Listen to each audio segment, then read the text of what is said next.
এখন বলেন তো বাংলাদেশের জন্য সবচাইতে বড় বিপদ কি? বাংলাদেশের জন্য সবচাইতে বড় বিপদ হলো সব দেখা হলো শেষ, আগামীতে দেখব আমরা আল্লাহর কোরআনের বাংলাদেশ। জোরে কোনো কথা ঠিক না? কারণ সবই তো দেখছি, সবই দেখিনি। আসলে সবচাইতে বড় মুসিবত হলো মানুষ কোরআনের ওয়াজ শুনবে কিন্তু কোরআন মোতাবেক চলবে না। আপনি যদি সারা জীবন কোরআনের ওয়াজ শোনেন আর কোরআন অনুযায়ী যদি না চলেন, এটা কি রহমত হবে না বিপদ হবে? কথা বলেন, বিপদ হবে। আজকে আল্লাহর কোরআনের ওয়াজ শোনার পরেও মেয়েরা পর্দার মধ্যে থাকে না, পর্দাকে মানে না। ওয়াজ শুনবে কিন্তু পর্দা মানবে না। তাহলে যে মেয়ে ওয়াজ শুনলো কিন্তু আল্লাহর আইন পর্দাকে গ্রহণ করলো না, এটা কি তার জন্য বিপদ না রহমত? কথা কন, বিপদ না রহমত? তাহলে এখন আসেন যে আল্লাহর কোরআন আমরা শুনতে আইছি, এই কোরআনকে বাস্তবে আমরা দেখবার চাই। দেখার দরকার আছে না নাই? জোর এখন আছে না নাই? হ্যাঁ, আমরা কিভাবে দেখব? আমরা তো এখনো দেখি নাই। কেবল এইবারে মোটামুটি মোটামুটি গোটা বাংলাদেশ আল্লাহ আমাকে আপনাদের দোয়ায় যাওয়ার তৌফিক দেয়, মোটামুটি আমরা দেখতেছি মানুষের মধ্যে একটা জোয়ার সৃষ্টি হয়ে গেছে। জোরে কোন কথা ঠিক কিনা? বিশেষ করে শতকরা 80% ভোট যাদের মধ্যে শতকরা 80% ভোট আছে, তারা কিন্তু এখন বলতেছে একই কথা, অনেক কিছুই তো দেখলাম রে, জীবনে একটা বার আল্লাহর কোরআনের ওয়াজ শুনি, সেই কোরআনটা আসলে দেখতে কেমন, সেই কোরআনটা আসলে দেখতে কেমন, ঠিক কিনা বলেন? বাংলাদেশের অর্ধ পৃথিবীর খলিফা হযরত ওমর আল্লাহর কোরআনকে দেখার জন্যে ছদ্মবেশে মদিনার অলিগলি ঘুরতে গিয়ে দেখতে পায় বিস্তীর্ণ মরুভূমির মধ্যে একজন রাখাল উট আর দুম্বা চড়ায়। হযরত ওমর আল্লাহর কোরআনকে দেখার জন্যে রাখালকে সালাম দিলেন, আসসালামু আলাইকুম রাখাল ভাই, আমার পেটে ক্ষুধা লাগছে, আমি উটের এক পেয়ালা দুধ চাই। রাখাল মুচকি মুচকি হাসে। ওমর ফারুক বললেন, রাখাল, আমি তোমাকে সালাম দিলাম, উটের এক পেয়ালা দুধ চাইলাম, তুমি সালামের উত্তর দাও না, উটেরও দুধ দিবা কিনা কিছুই বলো না, তুমি মুচকি মুচকি হাসো কেন? রাখাল বলতেছে, আগে জানতে হবে তুমি কে, সালামের উত্তর পরে দেব। একটা সুদখোর আপনাকে সালাম দিল আর আপনি বললেন ওয়ালাইকুম আসসালাম। ওই সুদ খায়, আপনি জানেন, আপনি জানেন ওই সুদ খায়। তারপর আপনি বলেন তো সুদের 1 টাকা খাওয়া কত বড় অপরাধ? কথা কন না কেন? রাসূল সুদের পাপের সর্বপাপ, যেটা সবচেয়ে বড় পাপ আল্লাহর সাথে যুদ্ধ করা, সেটা বলেছেন। সর্বনিম্ন পাপ বলতে রাসূল 3 বার মুখ ধরছেন। সাহাবীরা বললেন, হুজুর সর্বনিম্ন কি পাপ, যেই পাপ আপনি বলতে লজ্জা পাচ্ছেন? আল্লাহ রাসূল বলেন, কেমনে বলবো, নিজের মায়ের সঙ্গে ব্যভিচার করা। তাহলে চিন্তা করতে হবে। ওমর ফারুক সালাম দিলেন, উটের এক পেয়ালা দুধ চাইলেন। রাখাল বলতে, সালামের উত্তরও পরে হবে, উটের দুধের কথাও পরে আসবে, আগে জানতে হবে তোমার পরিচয়। ওমর ফারুক চিন্তায় পড়ে গেলেন, আমি অর্ধ পৃথিবীর খলিফা, আল্লাহর কোরআন দেখার জন্যে ছদ্মবেশ ধারণ করে এখন যদি আমার পরিচয় দেই তাহলে গুমুর ফাঁস হয়ে যাবে। এমন সময় আল্লাহর কোরআন ওমরের সামনে এসে বলতেছে, ওমর, রাখাল যখন তোমার পরিচয় চাইছে, তুমি আসল পরিচয় দাও। আসল পরিচয় হলো মিল্লাতা আবিকুম ইব্রাহিম হুয়া সাম্মাকুমুল মুসলিমিন। আল্লাহু আকবার। আসল পরিচয় কি? তোমার জাতির পিতা ইব্রাহিম, যিনি তোমাদের নাম রেখেছে মুসলমান। একটা বিষয় আপনারা সতর্ক থাকবেন, একই বিষয়ে দুইজনকে পিতা বানানো যাবে না। একটা হলো জন্ম দেওয়া পিতা, কয়জন? এই জোরে কোন কয়জন? কেউ যদি বলে আমাকে 2 বাপে জন্ম দিছে, তাহলে বুঝবেন ওর জন্মের মধ্যে ভেজাল আছে। জোরে কোন কথা ঠিক কিনা? কেউ যদি বলে আদি পিতা 2 জন, আদি পিতা কয়জন? জোরে কোন কয়জন? কেউ যদি বলে আমার জাতির পিতা 2টা, তাহলে বুঝবেন ওর জাতির মধ্যেও ভেজাল আছে। জোরে কোন কথা ঠিক কিনা? জাতির পিতা একজনই, 2 জনকে মানা যাবে না, মুখে উচ্চারণও করা যাবে না। মানা তো দূরের কথা, মুসলমানের বাচ্চারা হুয়া সাম্মাকুমুল মুসলিমিন, যিনি তোমাদের নাম রেখেছে মুসলমান, তাহলে এখানে যত মানুষ আমরা পরিচয় আছি, আল্লাহ বলেছেন লা তামুতুন্না, মৃত্যুবরণ করো না, ইল্লা ওয়া আনতুম মুসলিমুন, যতক্ষণ মুসলমান না হবা। আল্লাহ কখনো বলে নাই এমপি হয়ে মরো, মৌলানা হয়ে মরো, মন্ত্রী হয়ে মরো। আল্লাহ বলেছেন মুসলমান হয়ে মরো। জোরে কোনো কথা ঠিক কে না? তাহলে যত মানুষ এখানে আমরা বসে আছি, আমি যদি বলি আমাদের পরিচয় কি, সবাই কি বলবো? আচ্ছা, সবাই জবান খুলতেছেন না কেন? ভেজাল আছে? ভেজাল আছে? তাহলে আমাদের পরিচয় কি? আপনারা কিন্তু মনে করেন না যে আপনারা একলা বসে আছেন। দুটা ফেরেশতা কিন্তু কান্দত আছে, আছে না নাই? আল্লাহ ফেরেশতারা বলতেছে, আল্লাহ বক্তা বলতেছে তোমাদের পরিচয় কি? এই যে সবাই মুসলমান করলো, কিন্তু মাঝখানে এই দুই তিনজনেরা কয় না কেন? তা আল্লাহ বলতেছে বলবার চাইছিল কিন্তু ওর টুটির মধ্যে শয়তান বসে আছে। যেরকম কি বসে আছে? ওই সব স্লোগান দিবার পারে, কিন্তু আল্লাহু আকবার দিবার পারে না। যেরকম কথা ঠিক কিনা? এরকম আছে না নাই? আপনি সারাদিন সুবহানাল্লাহ সুবহানাল্লাহ সুবহানাল্লাহ সুবহানাল্লাহ আলহামদুলিল্লাহ আলহামদুলিল্লাহ বললে আল্লাহ খুশি হবে, কিন্তু শয়তান বেজার হবে না। আপনি সুবহানাল্লাহ বলেন, আলহামদুলিল্লাহ বলেন, আল্লাহ খুশি হবে, কিন্তু শয়তান বেজার হবে না। কিন্তু আল্লাহু আকবার যদি বলেন, আল্লাহ খুশি হবে, শয়তান এত দূর পালায় যাবে, রাসূল বলতেছেন তার পিছন দিকটা বাতাস বের হয়ে যাবে। সুবহানাল্লাহ জোরে খান। তাহলে আজকে আমরা ভিতর যত বড় পাপী হই না কেন, মুসলমান উচ্চারণ যদি না করি, তাহলে বুঝতে হবে আমরা মুনাফিক। আমরা কি মুনাফিক? তাহলে আমাদের পরিচয় কি? আরো জোরে।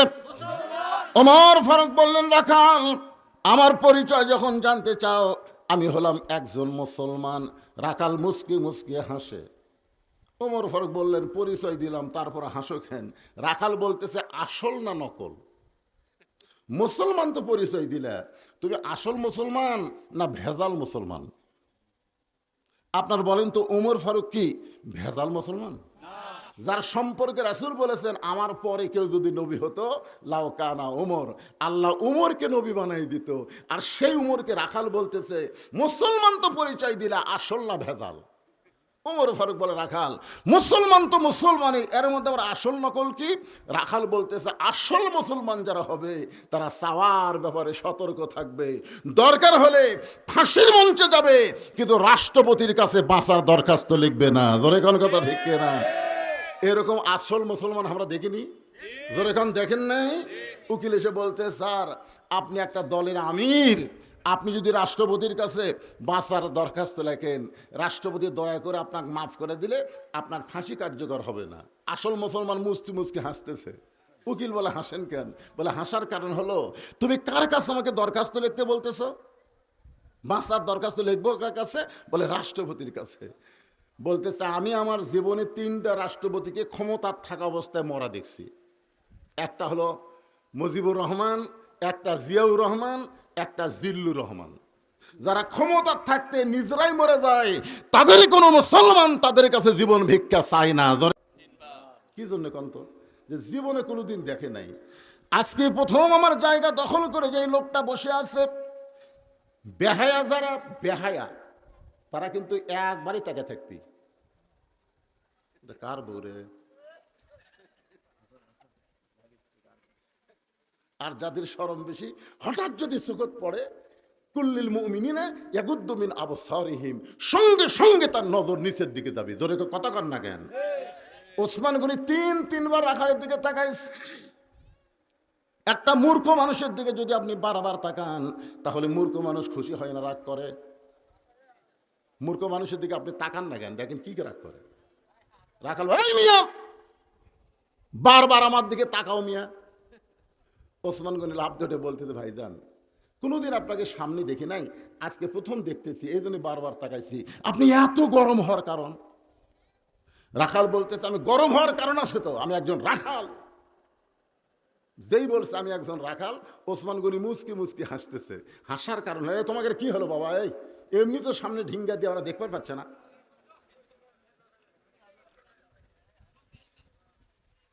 তোমাকে ডিস্টার্ব না তো, এদিকে যারকে ডিস্টার্ব হচ্ছে এরা কথাই কয় না।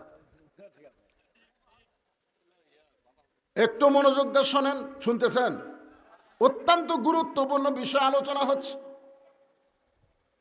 যেই বলেছে আমি রাখাল, ওসমান গনি মুচকি মুচকি হাসতেছে। কারণ আল্লাহ নবী বলেছেন প্রত্যেকটা অভিভাবককে আল্লাহ রাখালের দায়িত্ব দিয়েছে, আর রাখালের ভাষা কোনোদিন নরম হলে চলবে না, মাঝে মধ্যে গরম হওয়া লাগবে। ধরে কোন ঠিক কি না? আপনি গরু ছাগল চড়াবার গেছেন, এখন গরু ছাগল ঘাস বাদ দিয়ে আবাদের দিকে যাচ্ছে। আপনি যদি বলেন বাবা গরু ওদিকে আবাদ আছে, বাবা যাস না বাবা, এ বাবা শোনা বললে গরু আপনার কথা শুনবে? আর যদি এই গরু আর একটা ধাপ যদি সামনে পা দেশ, আমি কিন্তু লাঠি আছে, গরু কিন্তু মানুষের চাইতে ভালো শোনে, ওই সাথে সাথে দেখবেন আবার ঘুরে ঘাসের দিকে চলে আসবে, আবাদের দিকে যাবে না। এখন আপনি চিন্তা করতেছেন হুজুর আমার তো আর গরু ছাগল নাই, তাহলে আমি কার উপর রাখালি করব? আপনি চোখ বন্ধ করে দেখেন আছে, চোখ বন্ধ করে দেখেন আছে। একটু রূপও করতে আমি বলতেছি, আপনার বাড়িতে 50 বছরের একটা গাভী আছে, আমার বাড়িতে আছে, আছে।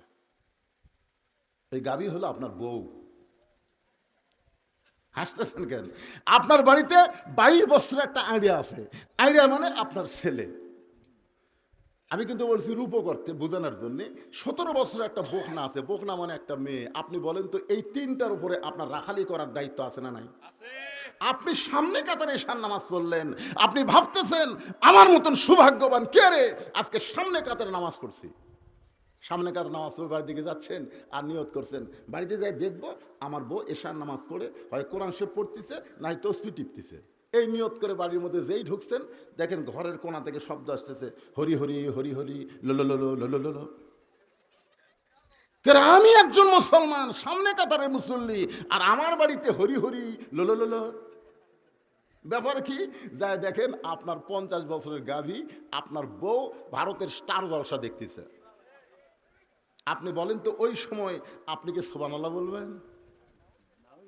ইজা আসাবাতাহু মুসিবাতুন ক্বালু ইন্না লিল্লাহি ওয়া ইন্না ইলাইহি রাজিউন।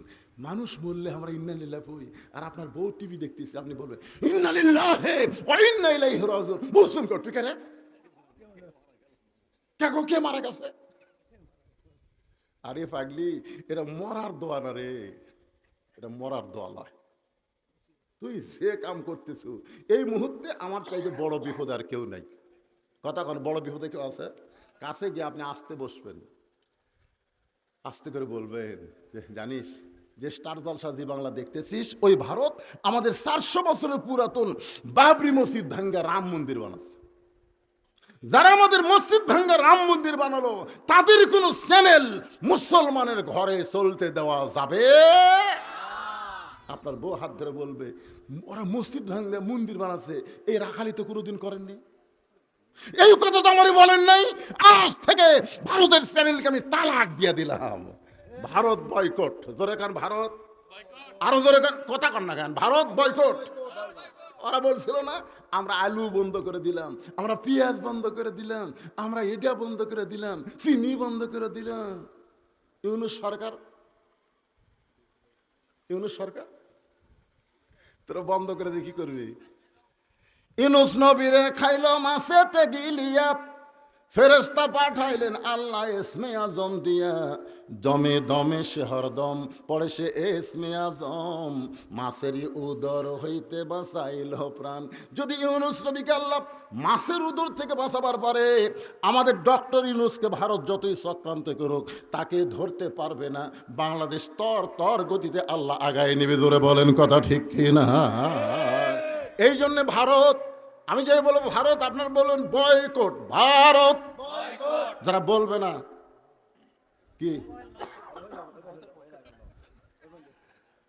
আপনারা বলেন তো আলুর দাম কি কমিছে না বাড়িছে? পেঁয়াজের দাম কম না বেশি? চিনির দাম কম না বেশি? তোরা বন্ধ করে দিলেও আসমান থেকে আল্লাহ রিজেক দিবে। ওমা মিন দাব্বাতিন ফিল আরদি ইল্লা আলাল্লাহি রিজকুহা। বিচরণশীল যত প্রাণী আছে সমস্ত রেজেকের দেওয়ার মালিককে, জবান খোলার মালিককে। এখন আপনার বাড়িতে 22 বছরের একটা আইডিয়া আছে, মানে ছেলে আছে। আপনি দেখতেছেন আপনার ছেলে এমন একটা ফুল প্যান্ট পরে মহাস্থান ডিগ্রি কলেজে গেছে, যে ফুল প্যান্ট পরে বসা থেকে পেশাব করা যায় না। এই একটু মনোযোগ দিয়ে শোনেন। আপনার ছেলে এই ফুল প্যান্ট পরে গেল, সন্ধ্যার সময় বাড়িতে আসলো, তো বাবা হিসাবে আপনার রাখালি করার দরকার আছে না নাই? যদি লোকমান হাকিম তার ছেলেকে সুন্দর উপদেশ দেওয়ার কারণে কোরআনে একটা সূরাই দিছে লোকমান, অথচ লোকমান কিন্তু আল্লাহর নবী না, কিন্তু তার নসিহতটা আল্লাহর কাছে এতই ভালো লাগছে, যাচ্ছেন জান, তা অনেক সময় বসে আসছিলেন, কিন্তু শেষে মজা আসছিল, সেই মজা,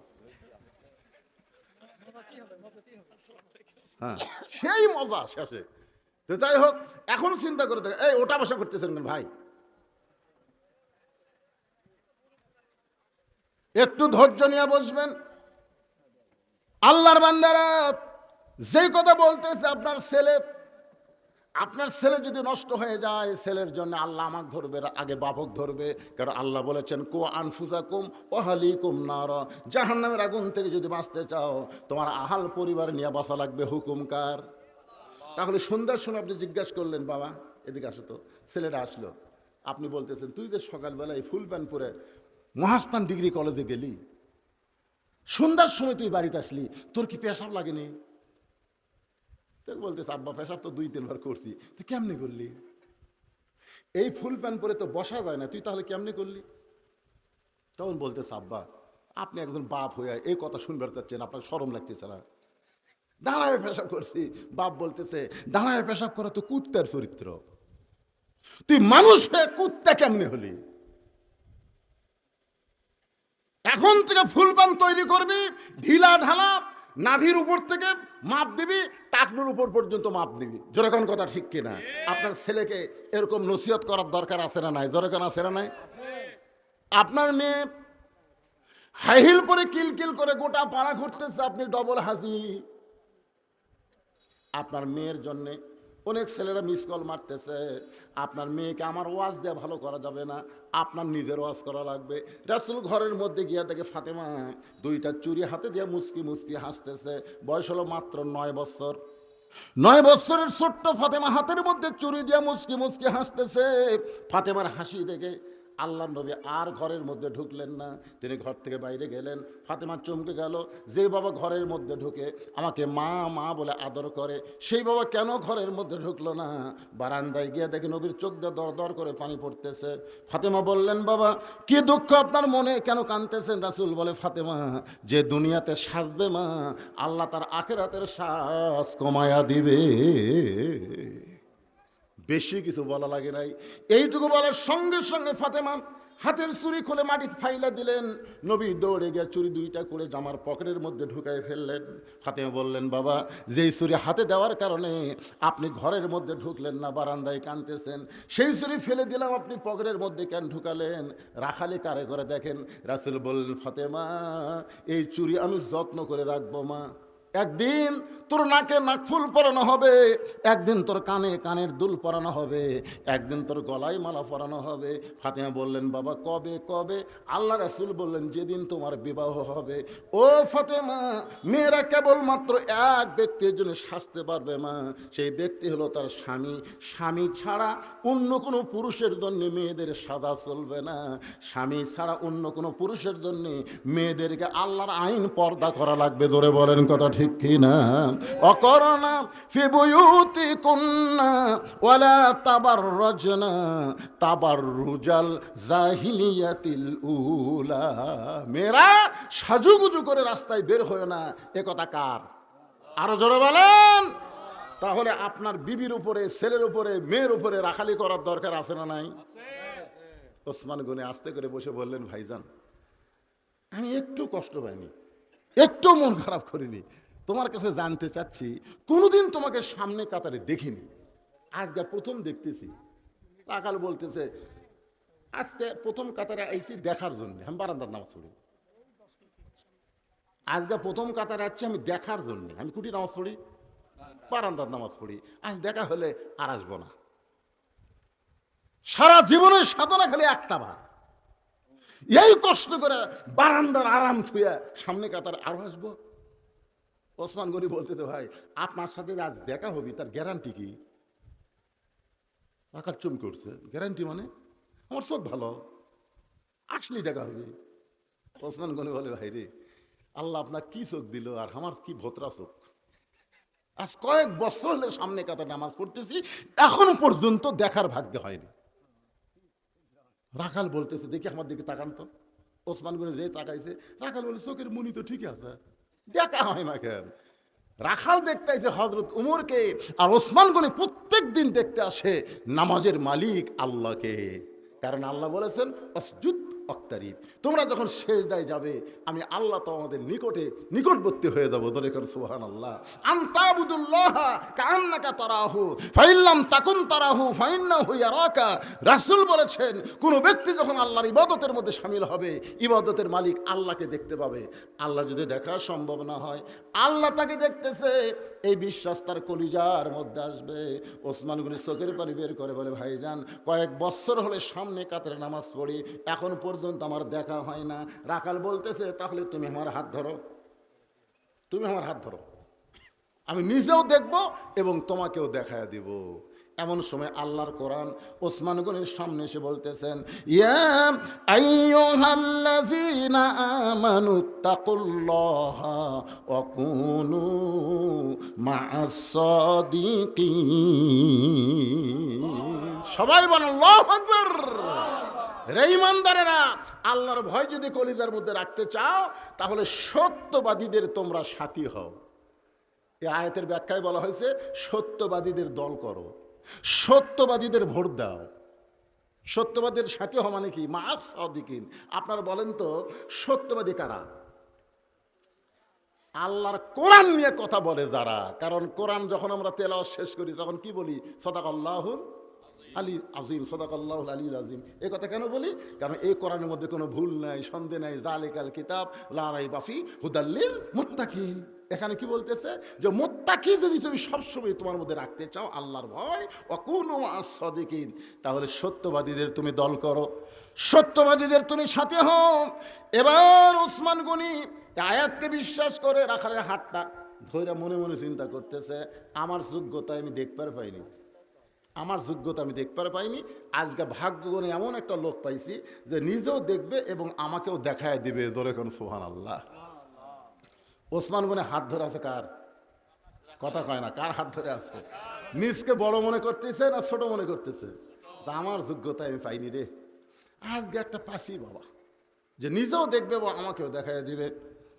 কিছুক্ষণ পরে যখন জামাতের সময় হয়েছে, এমন সময় মুয়াজ্জিন আকামত শুরু করেছে। আকামত শুরু হয়ে গেছে, ওসমান গনি রাখালের ডান হাত ধরে আছে। যেই মাত্র মুয়াজ্জিন আকামত শুরু করেছে, এমন সময় হযরত ওমর মেহরাবের মধ্যে ঢুকেছে। আপনারা বলেন তো, বারান্দা থেকে রাখাল সামনে কাতারে নিয়ত কি? ওসমান গনি ডান হাত ধরে আছে, রাখাল খালি কে রে? এটা তো যাই আমাকে ওমর দেখার নসিহত করলো সেই লোকই তো। যখনই মুয়াজ্জিন বলেছে কদ কামাতিস সালাহ, কদ কামাতিস সালাহ, সঙ্গে সঙ্গে রাখাল আল্লাহু আকবার।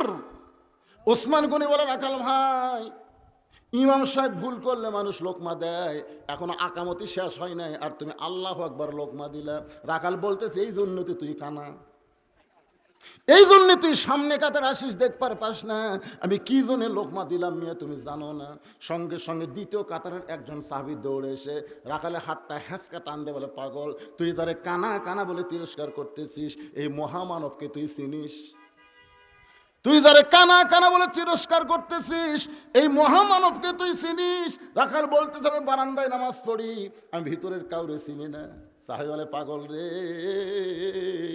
এতক্ষণ যে তোর হাত ধরেছিল, যারা তুই কানা কানা বলে তিরস্কার করতেছিস, ইনি হলেন নবীর ডবল জামাই ওসমান গনি। রাখাল নিজের বুককে চড় দিয়ে বলতেছে, এই জন্যই বারান্দাত নামাজ পড়ি, এই জন্যই, ভিতরের কাউরে চিনি না, এই জন্যই বারান্দায় নামাজ পড়ি। কিন্তু আমার সবচাইতে বড় সর্বনাশ করছে ওই পথিক, ওই পথিক আমার সর্বনাশ করেছে। ওই পথিক আমারে কইছে, ওমরকে যদি দেখবার চাও তাহলে সামনে কাতারে নামাজ পড়ো, সামনে কাতারে নামাজ পড়ে মেহরাবের মধ্যে লক্ষ্য করে দেখবা যেই মানুষটা ইমামতি করতেছে ওই মানুষটি হলেন হযরত ওমর। আমার সারা জীবনের সাধনা। আমি উমরকে দেখার জন্য সামনে কাতারে, কিন্তু উমরকে দেখতে এসে যদি প্রতীককে আমি মেহরাবের মধ্যে দেখতে পাই, তাহলে তোমরাই বলো লোকমা দেওয়া ছাড়া তো আমার উপায় নাই। আমি আল্লাহু আকবার লোকমা দিব, প্রতীককে মেহরাব থেকে সরায় দিয়া ওই জায়গায় হয়তো উমরকে আমি এক নজর দেখতে চাই। হাজার হাজার সাহাবীরা কাঁদতেছে, ওসমান গনিও কান্দে, রাখাল চিল্লায় বলে বারান্দায় নামাজ পড়া ভালো, এই ভিতরে কেন কান্দা কান্দি শুরু হয়ে গেল? ওসমান গনি বলে রাখাল ভাই, ভিতরে কান্দার কারণ হলো তুমি যারে পথিক পথিক বলতেছো তিনি হলেন হযরত উমর। গাছের গোড়া কাটলে গাছটা যেমন পড়ে যায়, রাখাল মেহরাবের মধ্যে তেমন পড়ে গিয়া কাটা মুরগির মতন ছটফট করে বলতেছে, এ আমির আল মুমিনিন, আমি আপনাকে তওবা পড়াছি, আমি আপনাকে মুনাফিক কইছি, আমি আপনাকে ভণ্ড কইছি, আপনি অধম রাখালকে কিছুই বলেন নাই। সমস্ত মুসলিম বলতেছে, এই কে রে মেহরাবের মধ্যে রে, কারে তওবা পড়াইছে, কারে মুনাফিক কইছে, কারে ভণ্ড কইছে? আশ্চর্য কথা। চিন্তা করবেন সাহাবীরা যে কি বলতেছে, আমি আপনাকে তওবা পড়াছি, আমি আপনাকে মুনাফিক কইছি, আমি আপনাকে ভণ্ড কইছি। সমস্ত সাহাবীরা যখন চিৎকার দিয়ে উঠছে, ওমর ফারুক আল্লাহর কোরআন থেকে তেলাওয়াত করলেন, আতিউল্লাহ ওয়া আতিউর রাসূল ওয়া উলিল আমরি মিনকুম, আল্লাহর আনুগত্য করো, নবীর অনুসরণ করো, আমি যদি তোমাদের আমির হই তাহলে আমাকে কি তোমরা মানো? সমস্ত সাহাবীরা বলতেছে 100 বার মানে 1000 বার মানে। ওমর ফারুক বললেন, তাহলে তোমরা একটু ধৈর্য ধরো, যে আমাকে তওবা পড়াইছে, যে আমাকে মুনাফিক কইছে, যে আমাকে ভণ্ড কইছে, অবশ্যই এর বিচার হবে, অবশ্যই বিচার হবে। তবে এই বিচার মানুষের আইন দিয়ে হবে না, এই বিচার হবে আল্লাহর কোরআন দিয়া। জোরে কান সুবহানাল্লাহ। তোমরা কি আল্লাহর কোরআনের বিচার দেখবার চাও? সাহাবীরা বলে অবশ্যই আল্লাহর কোরআনের বিচার আমরা দেখব। তাহলে তোমরা এখন কি করবা, আগে এর বিচার করব না আগে নামাজ পড়বা? তখন সমস্ত সাহাবীরা বলতেছে, আকামত যখন হয়ে গেছে আগে নামাজ, নামাজের আগে কোনো কিছু চলবে না। তোর কথা কর না কেন, চলবে আগে নামাজ। এবার উমর ফারুকের ইমামতিতে ফজরের 2 রাকাত নামাজ হবে, তারপরে আল্লাহর কোরআন দিয়ে বিচার হবে। আমার সামনে যারা বসে আছেন, আগামীতে আল্লাহর কোরআন দিয়ে বিচার হোক, কারা কারা দেখ পারছেন? 2 হাত তোলে একটু আল্লাহকে দেখান তো দেখি। লিল্লাহি তাকবীর, আল কোরআনের আলো সংসদে জালো। হাত নামান, সবাই কিন্তু দেখ পারছেন। আপনাকে এখনই দেখান হবে, খালি ফজরের 2 রাকাত ফরজ নামাজের পর। এখন ফজরের 2 রাকাত ফরজ নামাজ পড়তে কয় মিনিট লাগবে? এই ভাই কত 10 মিনিট, এদিকে কত 4 মিনিট 5 মিনিট, মানে এত কম বেশি হলে তো আচ্ছা ধরেন 5 মিনিটই ধরলাম।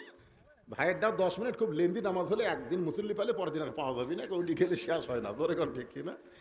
আচ্ছা আমার ভাই যান 5 মিনিট পরে আমি আল্লাহর কোরআন সামনে নিয়ে বসেছি, কোরআন থেকে বিচারটা দেখানো হবে। আপনারা দেখবেন না, দেখার জন্য হাত তুলছেন। এই 5 মিনিট এই যুবকেরা দারিদ্র বিমোচন কমিটি কর্তৃক আয়োজিত আজকের এই মাহফিল, আপনাদের কাছে একটু ব্যাগ যাবে, একটু ব্যাগ যাবে আল্লাহর ওয়াস্তে, জীবনের শেষ দান মনে করে, বিশ্বাস করে। এরপরে হয়তো আর দান করার সুযোগ আল্লাহ নাও দিতে পারে। একজনে উঠবেন না, কেউ ওঠেননি, সামিয়ানা নেই, নিয়র পড়তেছে, তারপরে ঘন্টার পর ঘন্টা বসে আছেন। আল্লাহ খুশি হয়েছে, আমার কলজাও শান্তি পাইছে। এখন জানে লাভটা ওঠেন না, 10 টাকা 20 টাকা দিবেন। আপনি কি 10 টাকা 20 টাকা দিলে আপনি ক্ষতির মধ্যে পড়বেন?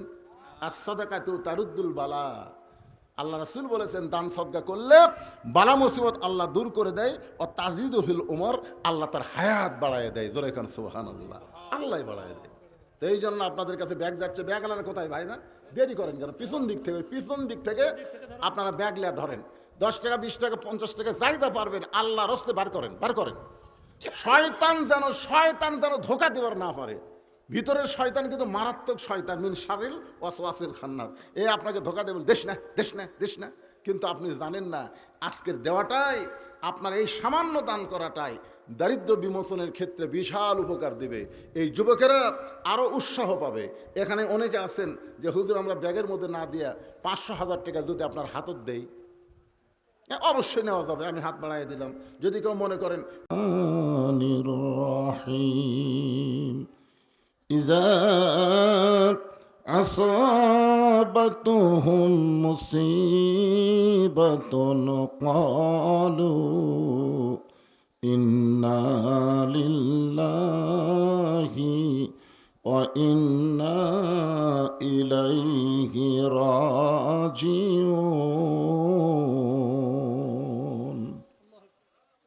মাইকের সাউন্ড একটু কমে দাও, ভম ভম করতেছে তো। ইন্নাল্লাহা ওয়া মালাইকাতাহু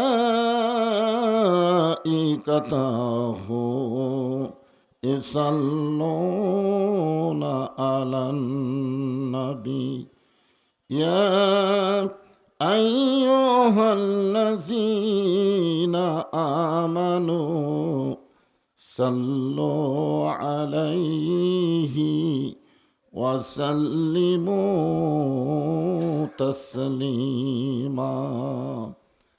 আল্লাহুম্মা সাল্লি আলা মুহাম্মাদ, আল্লাহুম্মা বারিক আলা মুহাম্মাদ, মশরিকে হুব্বে মুহাম্মাদ।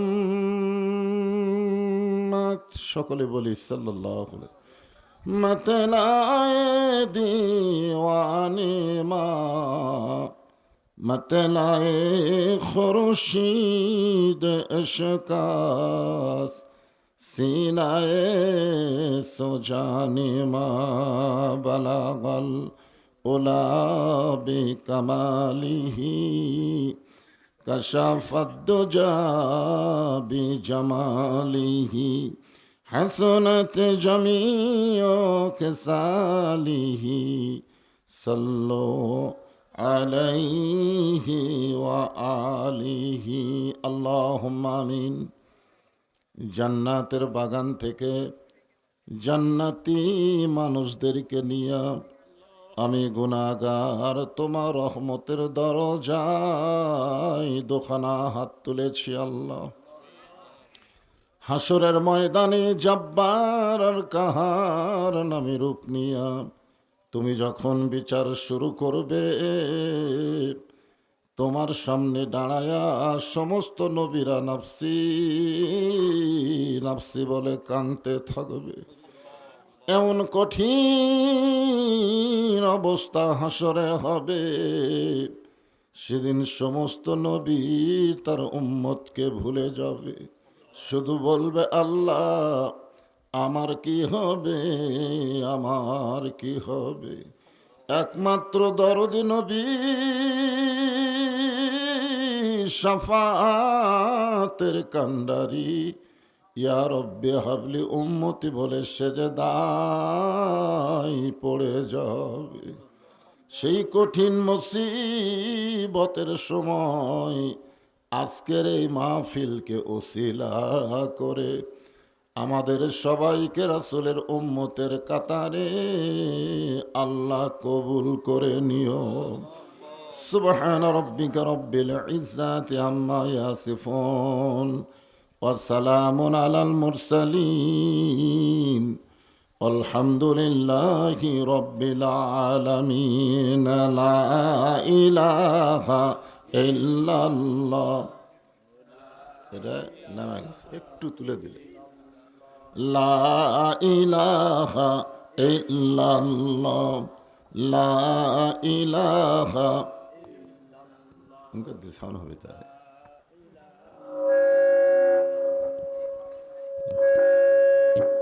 লা ইলাহা, যখন কোন লা ইলাহা ইল্লাল্লাহ, লা ইলাহা। চাঁদ সূরজ আর গ্রহ তারা আল্লাহ নামের পাগল পারা। চাঁদ সূরজ আর গ্রহ তারা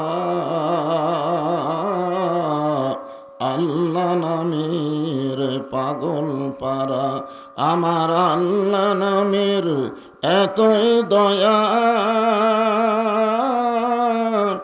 আল্লাহ নামের এতই মায়া, লুকিয়ে রাখছেন হে আল্লাহ জোরে লা ইলাহা ইল্লাল্লাহ, লা ইলাহা। পাহাড় পর্বত নদ নদী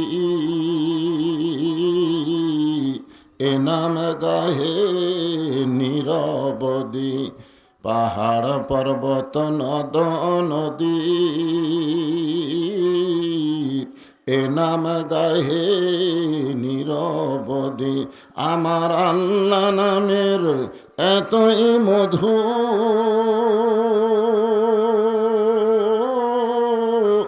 আল্লাহ নামের তুই জাদু লুকিয়ে রাখছেন হে আল্লাহ লা ইলাহা ইল্লাল্লাহ লা ইলাহা ইল্লাল্লাহ লা ইলাহা ইল্লাল্লাহ লা ইলাহা ইল্লাল্লাহ লা ইলাহা ইল্লাল্লাহ লা ইলাহা লা ইলাহা ইল্লাল্লাহ মুহাম্মাদুর রাসূলুল্লাহ। রাসূলের মহব্বতে মাইকালাকে বলতে সাউন্ড একটু কমে চঞ্চন করে কেন? জবান খুলে সমস্বরে সকলে বলি সাল্লাল্লাহু আলাইহি ওয়াসাল্লাম। আসলায় দারিদ্র বিমোচন ফাউন্ডেশন কর্তৃক আয়োজিত আজকের এই হঠাৎ তাফসিরুল কোরআন মাহফিল, হঠাৎ মানে বুঝতেইছেন তো চেহারা সুরত দেখে। আজকে আমার মাহফিল ছিল পাবনা জেলার ঈশ্বরদী উপজেলায়, কিন্তু ওখানে মাহফিল করতে দেওয়া হচ্ছে না। 10 দিন আগে খবর দেওয়ার পরে ইনারা দিনের বেলা একটা তারিখ চাইছিল, কিন্তু হঠাৎ রাতের তারিখ পেয়ে খুশি হয়ে আজকের এই মাহফিল। এই জন্য বলবো হঠাৎ তাফসিরুল কোরআন মাহফিল। হঠাৎ পাড়া বোঝেন না, হঠাৎ পাড়া। আজকের এই মাহফিলে সামিয়ানা নাই, জোরেখন কি নাই? আমরা বলি না সামিয়ানার নিচ থেকে, সামিয়ানার উপর থেকে আসমান পর্যন্ত অসংখ্য ফেরেশতা দাঁড়িয়ে আছে। আজকের সামিয়ানা বলার ক্যাপাসিটি নাই। আজকের সামিয়ানার নাম হলো আসমান। জোরেখন সুবহানাল্লাহ। কুয়াশা পড়তেছে, অনেকে হয়তো মনে করবে যে সামিয়ানা নাই, কুয়াশা পড়তেছে, আমরা যাব না। কিন্তু আল্লাহ যদি চায়, জোরেখন কে চায়? আমি এবছর সেপ্টেম্বর মাসে একটা মাহফিল কেবল শুরু করছি, ইতিমধ্যে বৃষ্টি শুরু হয়ে গেছে।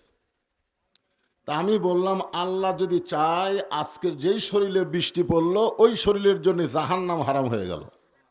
এ কথা যেই বলছি সবাই বসে পড়ছে। কারণ আমাদের আমল দিয়ে আমরা জান্নাত পাবো, এ সাহস আমাদের কারো নেই। অলিমান খাফা মাকাম রাব্বিহি জান্নাতান, আল্লাহর সামনে দণ্ডায়মান হওয়াকে আমাদের বড় ভয় করা লাগবে। জোরে কোন ঠিক কিনা? আজকের মাহফিল যেই দেহের উপরে নিয়র পড়তেছে, ওই দেহের জন্য যদি আল্লাহ জাহান্নামের আগুন হারাম করে দেয়, তাহলে লাভ না লস? আল্লাহ করে দিবার পারে কি পারে না? আলহামদুলিল্লাহ। আজকের এই মাহফিলের সম্মানিত সভাপতি মাসুদুর রহমান, যিনি জামাত ইসলামের পৌর আমির, আজকের এই মাহফিলের সম্মানিত সভাপতিকে অন্তরের অন্তঃস্থল থেকে আমি শুভেচ্ছা জ্ঞাপন করছি। আজকের এই মাহফিলে সম্মানিত প্রধান অতিথি, আপনারা সকলেই তাকে চেনেন, জানেন। আমাদের অত্যন্ত মহব্বতের মানুষ, ইসলামী আন্দোলনের একজন বলিষ্ঠ মুরব্বী, শিবগঞ্জ উপজেলার পরীক্ষিত নেতা, সাবেক এমপি আলহাজ হজরত মাওলানা শাহাদুজ্জামান সাহেব। আজকের এই মাহফিলের সম্মানিত বিশেষ অতিথি, আপনাদের পৌরসভার পৌর মেয়র নমিনি জনাব আব্দুল হালিম বিপ্লব, অধ্যাপক মহাস্থান ডিগ্রি কলেজ। আজকের এই মাহফিলের সম্মানিত সুধীজন, সম্মানিত ওলামাই কেরাম, সুবহানাল্লাহ বলেন। আল ওলামা ওয়ারাসাতুল আম্বিয়া, আলেমগণ হচ্ছে নবীদের ওয়ারিস, বলেন সুবহানাল্লাহ। আজকে সে আলেমকে অনেক মেম্বরে কথা বলতে দেওয়া হচ্ছে না। আলেমরা কথা বললেই বলবে হুজুর রাজনীতি করবেন না। আপনারা বলেন তো, আমরা যত বড়ই আলেম হই, আমাদের আদর্শকে, আমাদের আদর্শ হলেন মুহাম্মাদুর রাসূলুল্লাহ সাল্লাল্লাহু আলাইহি সাল্লাম, এবং আমরা তার ওয়ারিস। তো আমাদের নবী কি রাজনীতি করছেন কিনা এই মূর্খরা ওটা জানে না, ঠিক কিনা বলেন? এরা খালি মক্কার জীবনী নিয়ে চিন্তা ভাবনা করে। তো রাসূলের মাদানী জীবনকেও তো সবচাইতে বেশি গুরুত্ব দেওয়া লাগবে, জোরে কোন ঠিক কিনা বলেন? হ্যাঁ। তো আপনাদের মাঝে মাঝে যে সমস্ত আলেম ওলামা বসে আছেন, ইন্নামা ইয়াখশাল্লাহ মিন ইবাদিহিল ওলামা, বান্দা সমূহের মধ্যে আলেম বান্দারা আল্লাহকে সবচাইতে বেশি ভয় করে। এ কথাকে আমার না আল্লাহ? যে সমস্ত আলেম মাগরিবের নামাজের পর থেকে আপনাদের সামনে আলোচনা করেছেন, বিশেষ করে আজকের মাহফিলের সম্মানিত প্রধান অতিথি কোরআনের আয়াত নিয়ে এত কথা বলেছেন, আমরা বক্তারা 2-4 ঘন্টাও এত আয়াত কই না। অল্প সময়ের মধ্যে অনেক গুরুত্বপূর্ণ কথা বলেছেন। ওনার বক্তব্য আলেম ওলামার বক্তব্যের মধ্যেই আলহামদুলিল্লাহ বলেন, কারণ উনি একজন বয়োজ্যেষ্ঠ আলেম। উনি এক সময় বললেন যে আজকের মাহফিলের প্রধান বক্তাকে আমি ভাই বলবো, কারণ আমরা বয়সের দিক দিয়ে আসলে উনি আমার খবরই জানেন না। আমি 84 সালে দাখিলি পাস করছি, 84 সালে। আমার বর্তমান বয়স 57 চলতেছে, খুবই অল্প বয়স, কিন্তু ডায়াবেটিস হওয়ার কারণে আমি বুড়া হয়ে গেছি। তো আমার বাবা 18 সালে মারা যাওয়ার কথা শুনে উনি বললেন তো অনেক বছর পাচ্ছে। আমার বাবা মারা গেছে মাত্র 73 বছর বয়সে। কয় বছর বয়সে? 73 বছর বয়সে, যুবক মানুষ। তো যাই হোক, এটা ওনাকে জানালাম যে আমি ওনার ভাই না, ওনার ভাসতে, ঠিক কিনা বলেন? হিসাবে আমি ওনার কি ভাতিজা। আরে ভাই ভাই তো হয়, সবই ভাই ভাই, বাপ বেটা দুটাই ভাই, নাকি কন? কিন্তু একটা সামাজিক সম্পর্ক আছে না নাই? জোরে করে আছে না নাই? হ্যাঁ। তো যাই হোক, আলহামদুলিল্লাহ, আজকের এই মাহফিলে এই মেয়র পড়ার মধ্যেও আমার সামনে যারা বসে পড়েছেন, জিনাদেরকে দেখার জন্য আল্লাহ অসংখ্য রহমতের ফেরেশতা নাজিল করেছেন। সুবহানাল্লাহ বলেন। আপনারা দেখবার যাননি, আপনারা দেখবার গেছেন? ফেরেশতায় আল্লাহ পাঠাইছে আপনাকে দেখার জন্য। একজন আমাকে প্রশ্ন করছে, হুজুর আপনার যেভাবে বলেন যে আল্লাহ ফেরেশতা পাঠাইছে দেখার জন্যে, তা আল্লাহ কি দেখবার পায় না? তা আবার ফেরেশতা পাঠান লাগবে কেন? আপনারা বলেন, সব কিছু আল্লাহ করে, তারপরেও আমাদের 2 কান্দে 2টা ফেরেশতা আছে না নাই? বিশ্বাস করেন না? কোরআনের আয়াত বিশ্বাস করা লাগবে না? কেরামান কাতিবিন ইয়ালামুনা মা তাফআলুন। আমরা কত পাপ করি, কত সওয়াব করি, এটা আল্লাহ জানে না? তারপরে 2 ফেরেশতা আমাদের 2 কান্দে আল্লাহ বসায় রাখছে কেন? কি জন্য বসায় রাখছে?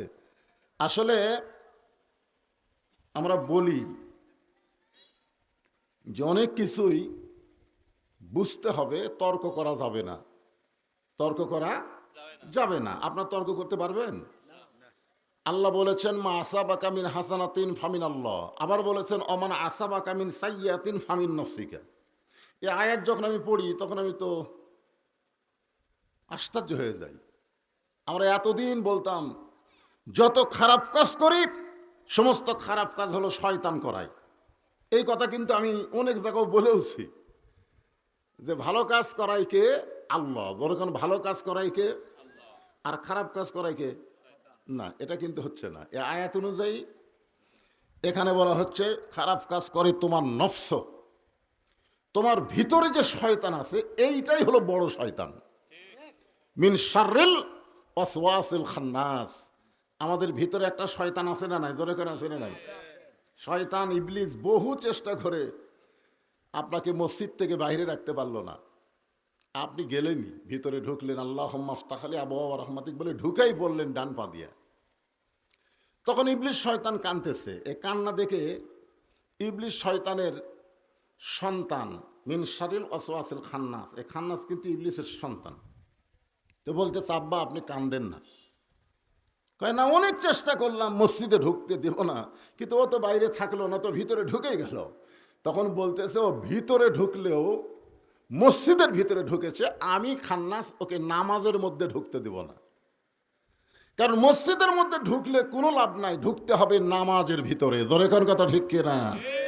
আজকে যারা মসজিদের মধ্যে ঢোকে তারা আলেমদের বিরুদ্ধে যা তাই বলে, কিন্তু নামাজের মধ্যে যদি একবার ঢুকে যায় তখন বুঝবে নামাজই পারে, নামাজই পারে। ইন্না সালাতা তানহানিল ফাহশাই ওয়াল মুনকার, একমাত্র নামাজই পারে মানুষকে যাবতীয় বেহুদা খারাপি কাজ থেকে বিরত রাখতে। জোরে কোন কথা ঠিক কিনা? আজকে আমার সামনে যারা বসে আছেন আপনারা আল্লাহর অত্যন্ত খাস মেহেরবানি দয়া পাওয়া বান্দা, বলেন সুবহানাল্লাহ। আমি কিন্তু বান্দা বললাম, কি বললাম? বান্দা বললাম। কেন বললাম?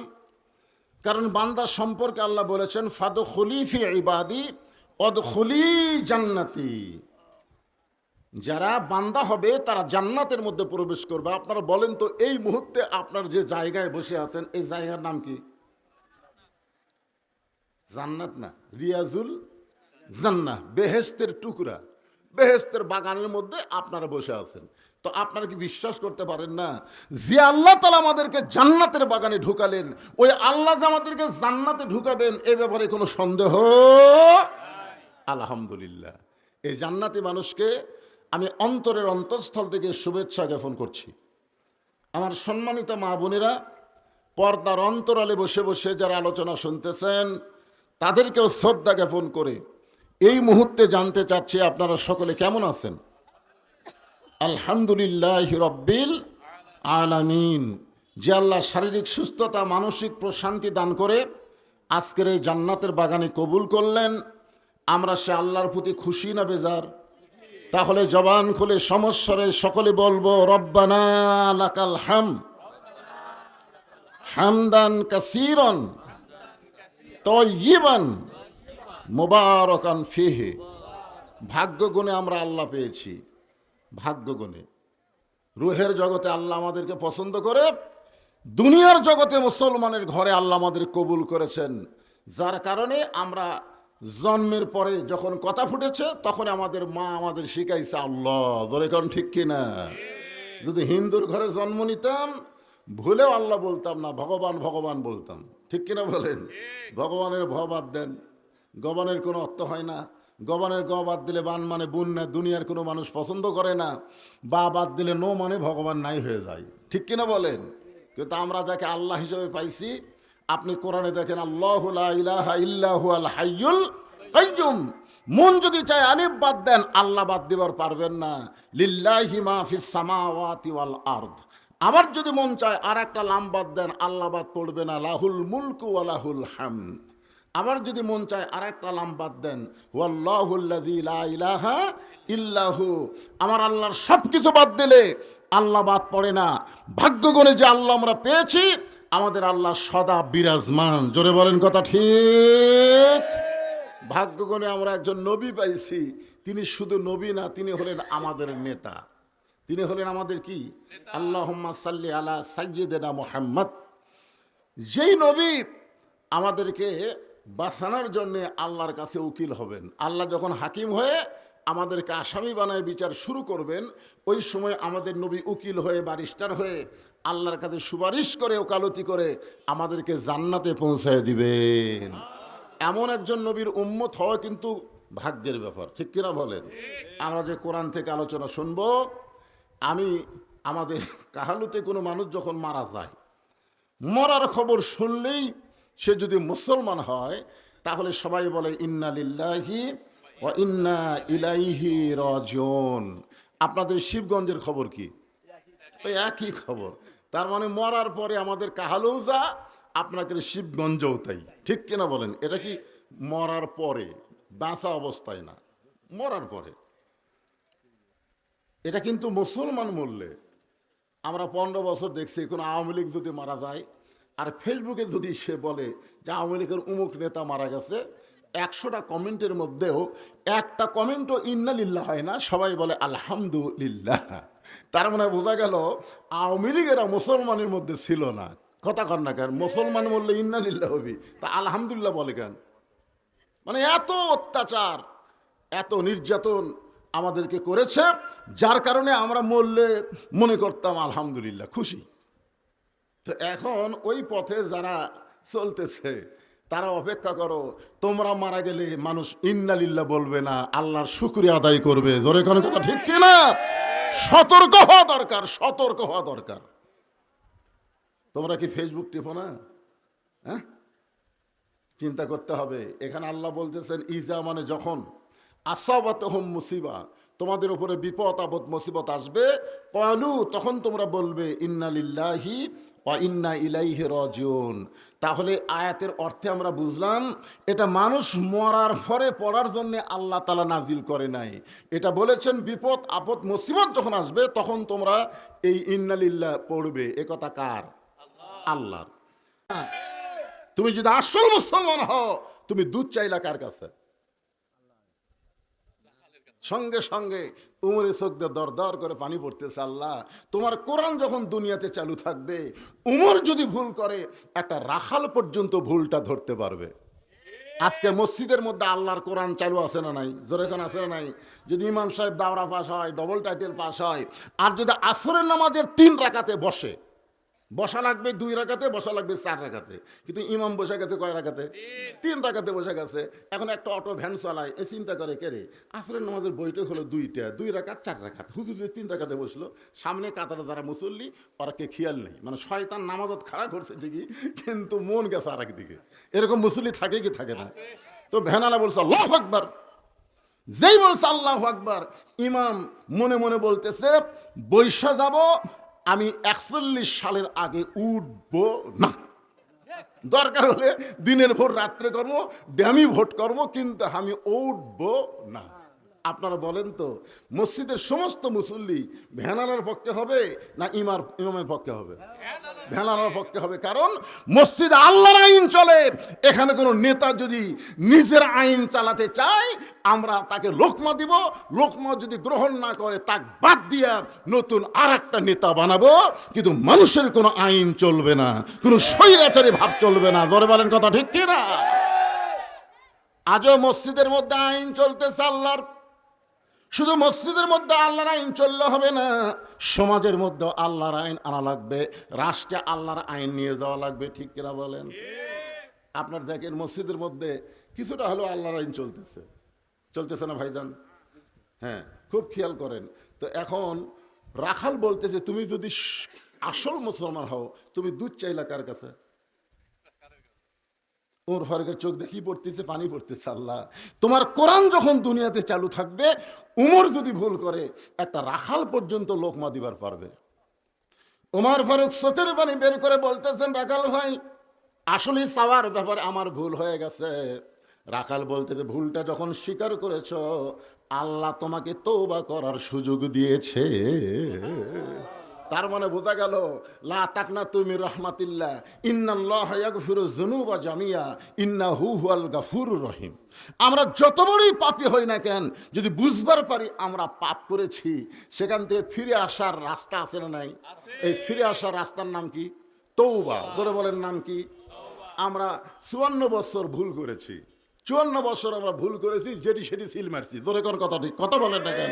যেখানে সেখানে মেরে দিছি, তাই বলে কি সারা জীবন তওবা করার পথ আছে না নাই?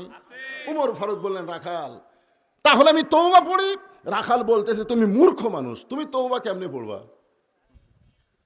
ওর হুচুম করছে, বলে আমি যে মূর্খ তুমি কেমনে বুঝলা? বলে সাওয়ার ব্যাপারে যে সতর্ক হয় না, সে দুনিয়ার সবচাইতে বড় মূর্খ। আজকে আল্লাহ বাদ দিয়ে যারা মহাস্থানে যায়, বাবা আমি বড় বিপদ আছি বাবা, আপনারা বলেন তো এই শিক্ষিতরা মূর্খ? এ কথা কন না কেন? যারা গজল গায়, আপনাদের এলাকাতে আছে কিনা? আমার কাহালতে আছে, আমার দয়াল বাবার দরবারেতে কেউ ফিরে না খালি হাতে। আপনারা বলেন তো এটা কি তাওহীদ না শিরক? জোরে বলেন এটা কি তাওহীদ না শিরক? আল্লাহ ছাড়া কোনো বাবার কাছে কোনো চাওয়ার এখতিয়ার নাই, কোনো হুকুম নাই। ইয়্যাকা না'বুদু ওয়া ইয়্যাকা নাস্তাইন। আমরা গোলামি করি কার? তাহলে সাহায্য চাবো কার কাছে? রাখাল বলতে, তুই মূর্খ মানুষ, তুমি তওবা কেমনে করবা? বরং আমি তোমাকে তওবা করাই, তুমি আমার সঙ্গে তওবা পড়ো। এবার রাখাল হযরত ওমরকে তওবা পড়াচ্ছেন। আস্তাগফিরুল্লাহাল্লাযী লা ইলাহা ইল্লা হুয়াল হাইয়ুল কাইয়্যুম আতুবু ইলাইহি, আস্তাগফিরুল্লাহ রাব্বি মিন কুল্লি জামবিন আতুবু ইলাইহি, আস্তাগফিরুল্লাহ আতুবু ইলাইহি। সবাই পড়েন, লা হাওলা ওয়ালা কুওয়াতা ইল্লা বিল্লাহিল আলিয়্যিল আযীম। উমর ফারুক বলতেছেন, রাখাল ভাই, তওবা যখন করছি তাহলে আল্লাহর হস্তে উটের এক পেয়ালা দুধ দাও। কার হস্তে? আপনারা কি মনে করতেছেন? এইবার তো ঠিকই আছে, এইবার তো ঠিকই আছে। তওবা করার পরে বলতেছে, রাখাল ভাই, আল্লাহর হস্তে উটের এক পেয়ালা দুধ দাও। রাখাল মুস্কি মুস্কি হাসে। উমর ফারুক বলে, আবার হাসো কেন? বলে, তওবা করার পরে তুমি মুনাফিকি করলে। যেই কইছে মুনাফিক, উমর ফারুকের চেহারা রক্তের মতো লাল হয়ে গেছে। এই রাখাল, এই আমার মধ্যে মুনাফিকের কি দেখলে? রাখাল বলতেছিলি, মা তাকুলু মা লা তাফালুন। তুমি একটা বার খেয়াল করে দেখো তো, আমি কি উটের মালিক? আমি যদি উটের মালিক হইতাম, তুমি আমাকে রাখাল বললা কেন?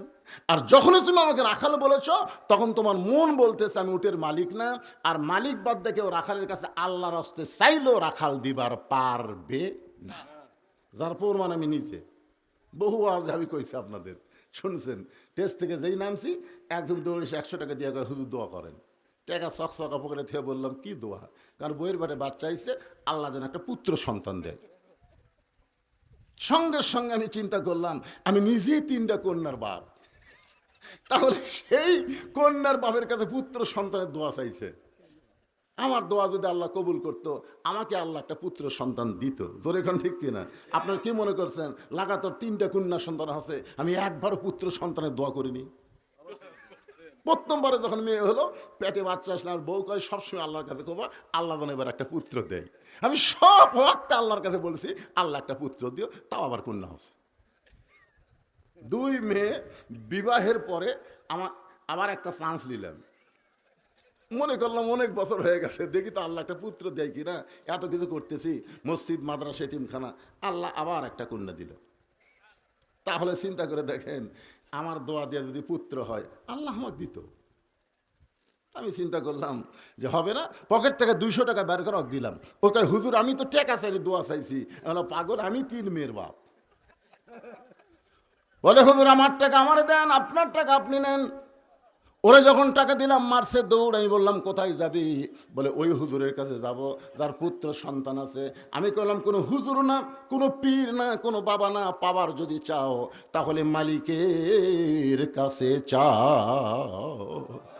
রাখাল বলে, পথিক, উমরকে তো আর চিনে না, পথিক হিসাবে তাকে বলতেছে, পথিক সত্যিই যদি উটের এক পেয়ালা দুধ চাও, এখান থেকে মালিকের বাড়ি হলো 10 মাইল দূরে। ওই 10 মাইল দূরে মালিকের বাড়ির দরজাত গিয়ে বলো, মালিক তোমার রাখাল উট আর দুম্বা চড়াই, তুমি মালিক যদি হুকুম দাও তাহলে রাখাল আল্লাহর হস্তে উটের এক পেয়ালা দুধ দিবে। ওমর ফারুক বলে, রাখাল ভাই কষ্ট করে অত দূর যাওয়ার দরকার আমারে নাই। ধরো তোমাকে 2টা টাকা দিলাম, এই 2টা টাকার বিনিময়ে তুমি উটের এক পেয়ালা দুধ দাও। রাখাল মুচকি মুচকি হাসে।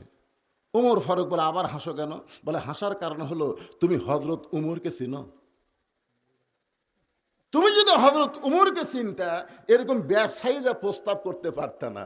উমরের গুপ্ত বাহিনী যদি দূর থেকে দেখবার পাই তুমি আমাকে 2 টাকা ঘুষ দিছো, আর আমি 2 টাকা নিয়ে মালিক বাদ দিয়ে তোমাকে উটের এক পেয়ালা দুধ দিলাম, তাহলে তোমাকেও ধরবে আমাকেও ধরবে। এই বুড়া বয়সে তুমি ধরা পড়বার চাও? উমর ফারুক বললেন, রাখাল ভাই তাহলে চলো পাহাড়ের গুহার মধ্যে যাই। গুহার মধ্যে গিয়া তোমাকে গোপনে 2 টাকা দিব, তুমি গোপনে উটের এক পেলা দুধ দিবা।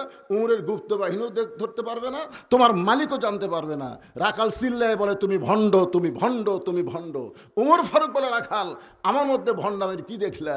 রাখাল বলে, পথিক যেখানে উমরের গুপ্ত বাহিনী দেখতে পায় না, রাখালের মালিক জানতে পারে না, সেখানে রাখালের আল্লাহ সব দেখতে পায়। ওমর ফারুক মারছে দৌড়, এক দৌড়ে পাহাড়ের পাদদেশে গিয়া যাই নামাজ বিছাই 2 রাকাত সালাতুল শুকর নামাজ পড়ে বলতেছে, আল্লাহ তোমার কোরআন এত সুন্দর, আল্লাহ তোমার কোরআন এত সুন্দর। এতক্ষণ রাখালের ভিতরে আমি দেখেছি তোমার কোরআন। কোরআন যখন মানুষের ভিতরে থাকে, সেই মানুষটার ঈমান বলে কেউ না দেখলেও কে দেখতেছে? আজও আমাদের বাংলাদেশে এই ঈমান আমাদের হয়েছে? কেউ না দেখলেও আল্লাহ দেখতেছে। এই বিশ্বাস কখন আসবে? যখন মানুষ আল্লাহর কোরআন অনুযায়ী চলবে। ওমর ফারুক বলতেছে, আল্লাহ তোমার কোরআন এত সুন্দর, আজকে রাখাল তোমার কোরআন অনুযায়ী জীবন চালানোর কারণে কেউ না দেখলেও কে দেখতেছে? এই বিশ্বাস নিয়ে রাখালি করতেছে। রাখাল পিছনে গিয়ে বলতেছে, পথিক যতই কান্দ উটের দুধ আমি দিবার পারলাম না। উমর ফারুক বলে, রাখাল উটের দুধের কোনো দরকার আমার নাই, আমি শুধু জানতে চাই তুমি না দেখা আল্লাহকে কলিজার মধ্যে জায়গা দিয়ে আল্লাহর কোরআন অনুযায়ী চলতেছো, এর বিনিময়ে তোমার চাহিদা কি? আপনার বলেন তো, আল্লাহর কোরআন অনুযায়ী চলার পরে আমাদের একটা চাহিদা হবে কি হবে না? জোরে এখন হবে কি হবে না? উমর ফারুক বললেন, রাখাল আল্লাহর কোরআন অনুযায়ী চলতেছো, কেউ না দেখলো আল্লাহ দেখতেছে, এই বিশ্বাস করে তোমার চাহিদা কি? কারণ দুনিয়াতে তোমার ভালো কোনো বাড়ি নাই, ভালো কোনো চাকরি নাই, ভালো কোনো খাওয়াও নাই, সারাদিন রোদের মধ্যে উট আর দুম্বা চড়াও, এরপরে আল্লাহর কোরআনকে আমল করার কারণে তোমার চাহিদা কি? সঙ্গে সঙ্গে রাখাল কোরআন থেকে তেলাওয়াত করলেন, রব্বানা, সকলে পড়েন, রব্বানা আতিনা ফিদ দুনিয়া হাসানাতাও ওয়া ফিল আখিরাতি হাসানা ওয়া কিনা আযাবান্নার। আল্লাহু আকবার। ওমর ফারুক বললেন, রাখাল আমি তোমার কাছে চাহিদার কথা বললাম আর তুমি কোরআনের আয়াত শুনাই দিলে। রাখাল বলে, তুমি আসলেই মূর্খ মানুষ।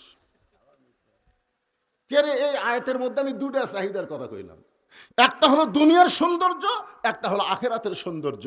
দুনিয়া যদি সুন্দর না হয় তার আখেরাত কোনোদিন সুন্দর হবে না। বাংলাদেশকে যদি আমরা সুন্দর করতে না পারি, মরার পরে সুন্দর আখেরাত পাওয়া যাবে না। ধরে কোন কথা ঠিক কি না? এই জন্য আতিনা ফিদ দুনিয়া হাসানা, দুনিয়ার সৌন্দর্য, অফিল আখরাতে হাসানা, আখেরাতের সৌন্দর্য। আমার চাহিদাই দুইটা। দুনিয়ার চাহিদা হলো মহামানব হযরত উমরকে আমি এক নজর দেখতে চাই, যে উমর আল্লাহর কোরআন দিয়ে রাষ্ট্র চালানোর কারণে আমার মতন রাখাল না দেখা আল্লাহকে কলিজার মধ্যে জায়গা দিবার পারছি, সেই উমরকে যদি একটা বার জীবনে দেখতে পাইতাম, আমার দুনিয়ার চাহিদা আল্লাহ পুরা করত। সুবহানাল্লাহ কন্যা খান। তাহলে ভালো নেতা দেখার আশা করা দরকার আছে না নাই? এখন বহু নেতা আপনাদের কাছে আসবে, কতগুলো চামচাও সাইড থেকে বলবে, আমার নেতার চরিত্র ফুলের মতন পবিত্র, খোঁজ না দেখেন শালা নামাজ পড়ে না, একক তো। জোরে কোন কথা ঠিক না? এইগুলা নেতা দেখবার চাহেন না বাজান। এগুলা নেতা বহু আসবে। রাখালের চাহিদা হলো হযরত উমরের মতন একজন নেতাকে, উমরকে দুনিয়ার চাহিদা হলো একবার দেখা। ভাই খালি উমরকে যদি একটা বার দেখতে পাইতাম তাহলে দুনিয়ার চাহিদা আল্লাহ আমার পুরা করতো। আমার 2 নম্বর চাহিদা হলো, আমি রাখাল যখন মরে যাব, অধম রাখালকে আল্লাহ যেন জান্নাত দেয়। রাখাল বলেছে, আমার 2 নম্বর চাহিদা হলো, আমি রাখাল যখন মরে যাব, অধম রাখালকে আল্লাহ যেন জান্নাত দেয়। সঙ্গে সঙ্গে হয়তো উমর মারছে দৌড়, এক দৌড়ে গিয়ে রাখালের হাতটা খপ করে ধরে 3 বার চুমা খাচ্ছে। কয়বার? রাখাল বলে, আমার ঘামা হাতে চুমা খেলা কেন? উমর ফারুক বলতেছে, রাখাল ভাই তোমার 2 নম্বর চাহিদা আল্লাহ পুরা করছে, পুরা করবে না, পুরা করছে। খুব খেয়াল করেন, কতটা খেয়াল করছেন? তোমার 2 নম্বর চাহিদা আল্লাহ পুরা করছে। মরার সাথে সাথেই আল্লাহ তোমাকে জান্নাত দিয়ে দিবে। তোমার চিন্তা করা লাগবে না তোমার কবরে কি হবে, তোমার হাসরে কি হবে, তোমার মিজানে কি হবে, তোমার পুলসিরাতে কি হবে, তোমার কোনো চিন্তা নাই। কারণ আল্লাহ বলেছেন, ইন্নাল্লাযীনা ক্বালু রাব্বুনাল্লাহু সুম্মা ইসতাকাম, নিশ্চয় যারা আল্লাহকে রব বলে স্বীকার করে, এর প্রতি যারা অটল থাকবে, আল্লাহ বলেছেন তাতানাজ্জালু আলাইহিমুল মালায়েকা, তাদেরকে ফেরেশতার মাধ্যমে খবর দেওয়া হবে, আল্লাহ তাখাফ, তোমার কোনো ভয় নাই, ওয়ালা তাহজান, তোমার কোনো চিন্তা নাই, ওয়া আবশিরু বিল জান্নাহ, বরং তুমি দুনিয়া থেকে জান্নাতের সুসংবাদ প্রাপ্ত হলে। জোরে কোন সুবহানাল্লাহ। ওমর ফারুক বলে, রাখাল মরার সঙ্গে সঙ্গে আল্লাহ তোমাকে জান্নাত দিয়ে দিবে। রাখাল কিছুই কয় না। ওমর ফারুক বলে, রাখাল মরার সাথে সাথে আল্লাহ তোমাকে জান্নাত দিবে, সুবহানাল্লাহ কও। রাখাল সুবহানাল্লাহ কয় না। ওমর ফারুক বলে, রাখাল আল্লাহর কোরআন থেকে আমি দলিল দিলাম, মরার সাথে সাথে আল্লাহ তোমাকে জান্নাত দিবে। রাখাল সুবহানাল্লাহ কয় না। ওমর ফারুক বলে, কেন সুবহানাল্লাহ কইস না কেন? রাখাল বলতেছে, তুমি পাগল ভাবছ, মরার পরে জান্নাত পাবো, এ বাকি কথা তুমি সহজেই বলতে পারলে, কিন্তু হযরত উমরকে আমি এক নজর দেখতে পাবো, এই কথা বলতে তোমার কোন জায়গাত বাজে? কারণ দুনিয়াতে উমরকে আমি দেখতে পারলাম না, আর মরার পরে আমি জান্নাতে যাই, ওটা পরে। দুনিয়াটা হলো নগদ, আখিরাত হলো বাকি। জোরে কোন কথা ঠিক কি না? বালতো সিরুন হায়াত দুনিয়া ওয়াল আখিরাতু খায়রুন ওয়া আবকা। মরে গেলে আমি জান্নাত পাবো, সুবহানাল্লাহ। কিন্তু হযরত উমরকে এক নজর দেখবো। এই নগদ কথা বলতে তোমার কোন জায়গায় বাজে? উমরের চোখ দিয়ে দর দর করে পানি পড়তেছে। যে রাখাল আমাকে তওবা পড়াইছে, যে রাখাল আমাকে মুনাফিক কইছে, যে রাখাল আমাকে ভণ্ড কইছে, এখন যদি বলি আমি উমর, বলাও সারা, হাত ফেল করে মরাও সারা। যে উমর রাস্তাতে গেলে শয়তান কয়দিন যায় না, কথা কন না, এখানে কয়দিন যায় না। হায় হায়, আল্লাহ রাসূল বলেছেন শয়তান আমার সাথে সাথে যায়। একদিন দেখি শয়তান দৌড়াই, রাসূল বলেন কে রে শয়তান দৌড়াস কেন? বলে উমর আসতেছে। কে রে? আমি নবীর সাথে তুই ঘুরিস আর উমরের রাস্তা দেখলে ভয় পাস, তার কারণ উমরের মধ্যে এমন কিছু একটা জিনিস আছে যেটা দেখলে খুব ভয় লাগে। সুবহানাল্লাহ বলবেন না? কি পড়াছে? তওবা পড়াছে, মুনাফিক কইছে, ভণ্ড কইছে। এখনো যদি বলে আমি ওমর, বলাও সারা, রাখাল হাত ফেল করে মরাও সারা।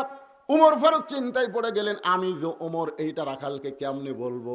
এমন সময় আল্লাহর কোরআন ওমরের সামনে এসে বলতেছেন, উদউ ইলা সাবিলি রব্বিকা বিল হিকমা। ওমর, তুমি যে ওমর, এটা সরাসরি যদি বলবার না পারো তাহলে হেকমতের সাথে বলো। ওমর ফারুক বলেন, রাখাল ভাই, সত্যিই যদি তুমি ওমরকে দেখতে চাও তাহলে ফজরের নামাজ তোমাকে সামনে কাতারে আদায় করা লাগবে। ফজরের নামাজ যদি সামনে কাতার আদায় করো, মেহরাবের মধ্যে যেই মানুষটাকে দেখবা ইমামতি করতেছে, ওই মানুষটি হলেন হযরত ওমর। তাহলে আল্লাহর কোরআন দিয়ে রাষ্ট্র চললে নেতা খালি সংসদে গিয়ে ভাষণ দিবি না, নামাজের সময় হলে ইমামতি করার যোগ্যতাও থাকবে। জোরে কোন ঠিক কি না? আপনাদের এলাকায় যারা নেতা হয়ে আসবে সামনে নির্বাচনে, আপনারা বলেন তো সবাই কি ইমামতি করবার পারবি? আল্লাহর কোরআন দিয়ে যখন রাষ্ট্র চলে, সত্যি যদি উমরকে দেখতে চাও তাহলে তোমাকে ফজরের নামাজ সামনে কাতার আদায় করা লাগবে। সামনে কাতারে গিয়ে দেখবা মেহরাবের মধ্যে যেই মানুষটি ইমামতি করতেছে, ওই মানুষটি হলেন হযরত ওমর। রাখাল ছোট বাচ্চার মতন কান্দে। এতক্ষণ রাখাল মুচকি মুচকে হেসেছে, এইবার রাখাল কাঁদতেছে। ওমর ফারুক বলে, কান্দো কেন?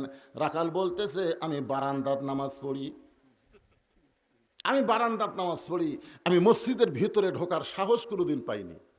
ওমর ফারুক বললেন, কেন? বলে, মসজিদের মধ্যে দামি দামি সাহাবী থাকে, এই দামি দামি সাহাবের মধ্যে আমি অধম রাখাল কেমনে যাই? ওমর ফারুক বললেন, মসজিদের মধ্যে দামি আর তুমি কম দামি, এই শিক্ষা তোমাকে দিল কে?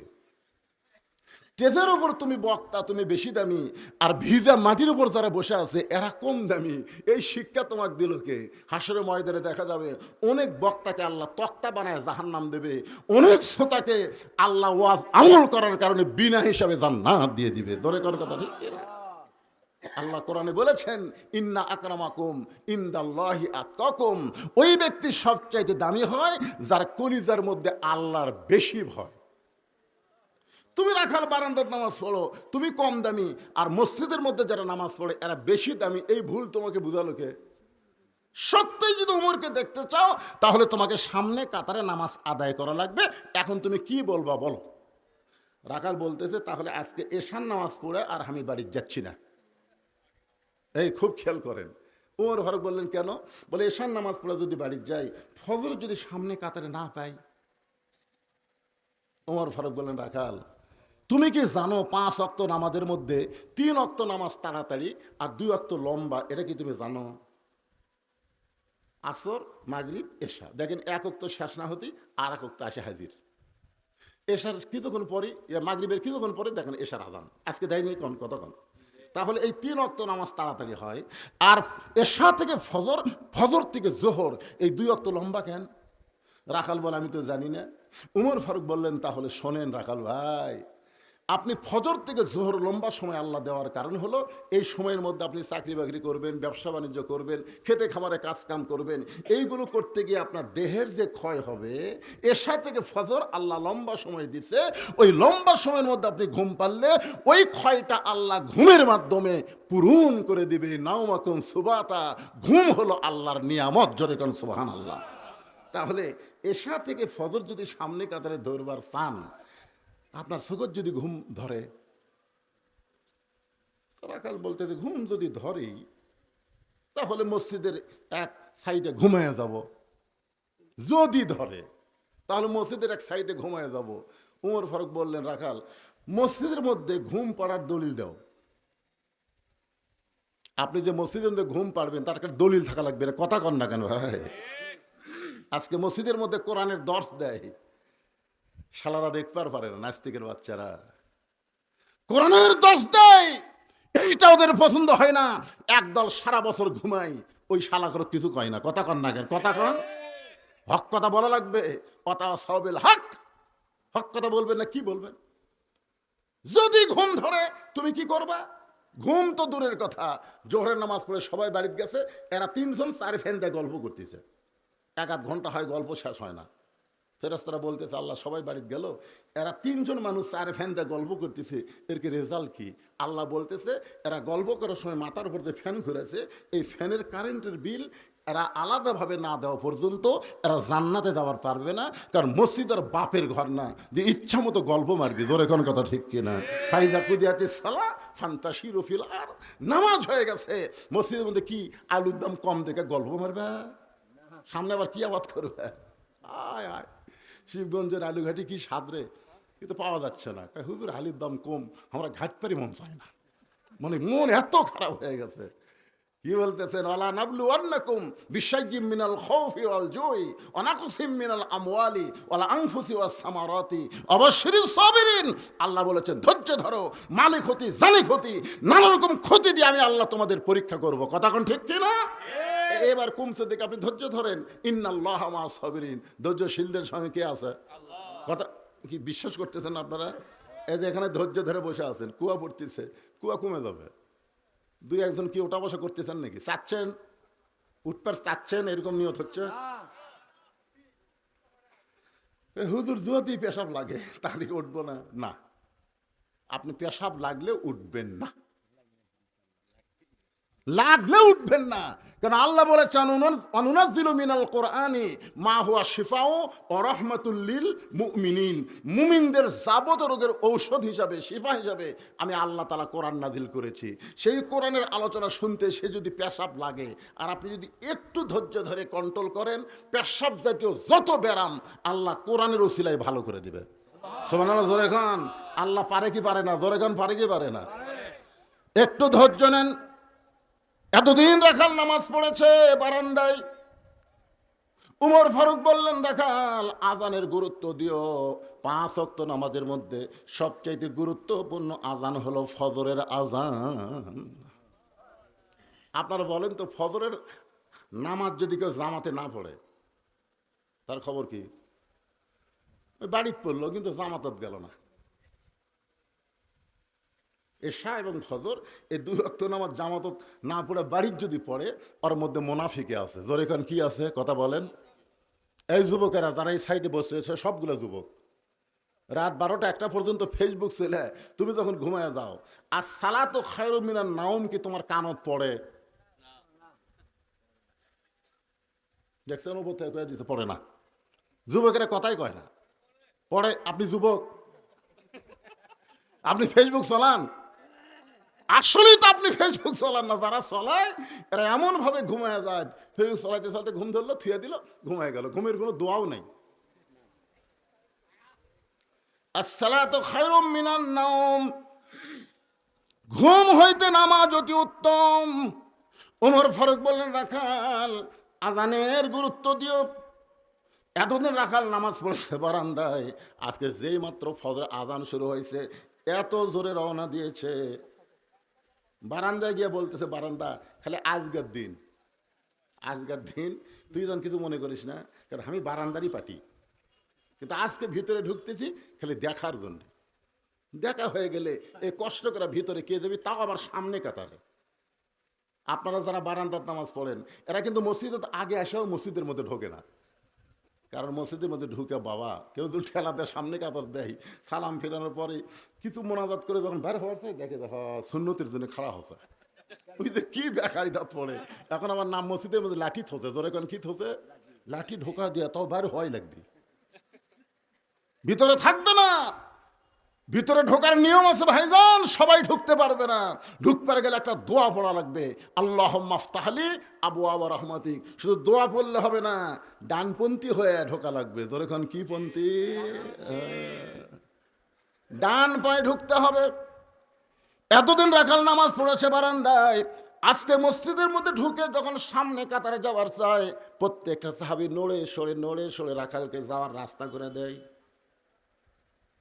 রাখাল কয় আল্লাহ রে, বারান্দার থেকে কি দেখলাম বুঝলাম, মনে করছিলাম ভিতরে দামি দামি সাহাবী, আজকে ভিতরে ঢুকে দেখতেছি এরাও যা হামুও তাই। আসলে এটা ভিতরে না ঢুকলে বোঝা হবে না, আপনি ভিতরে ঢোকেন তারপর বুঝতে পারবেন। এসপি সাহেব সামনে কাতার পুরো হয়নি, একটা মুসল্লি লাগবে। এসপি সাহেব একটা মুসল্লি লাগবে, একটা মুসল্লি হলে কাতার পুরো হবে। পিছন দিকে তাকায় দেখে দরজার চৌকিদার খাড়া হয়ে আছে। এসপি ডাকতে চাই, চৌকিদার বলে না স্যার আপনি এসপি আমি চৌকিদার। এসপি বলতেছে ওটা বেড়ার কথা, আমি এসপি তুই চৌকিদার, ওটা হলো দরজার বাহিরের কথা, ভিতরের কথা হলো তুইও যা আমিও তাই।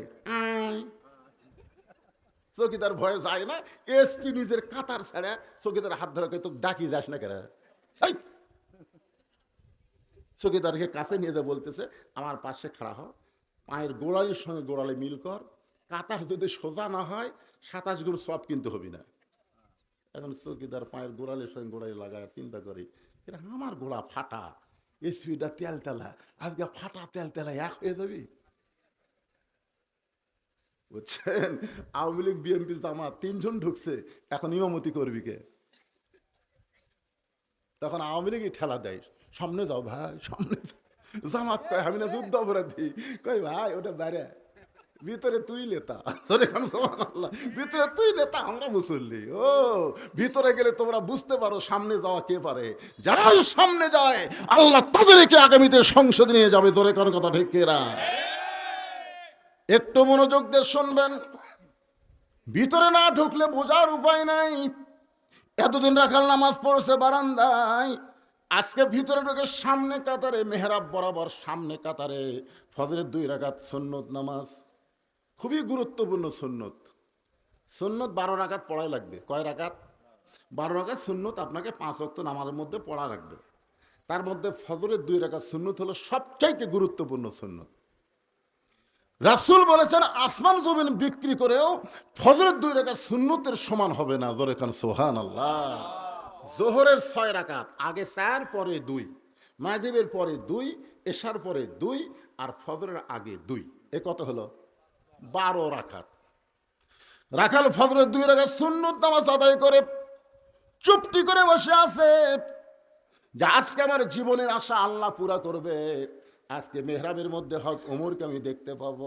এ আশা নিয়ে রাখাল বসে আছে এমন ভাবে, হঠাৎ একজন সাহাবী মসজিদের মধ্যে ঢুইকে দেখে জায়গা দখল।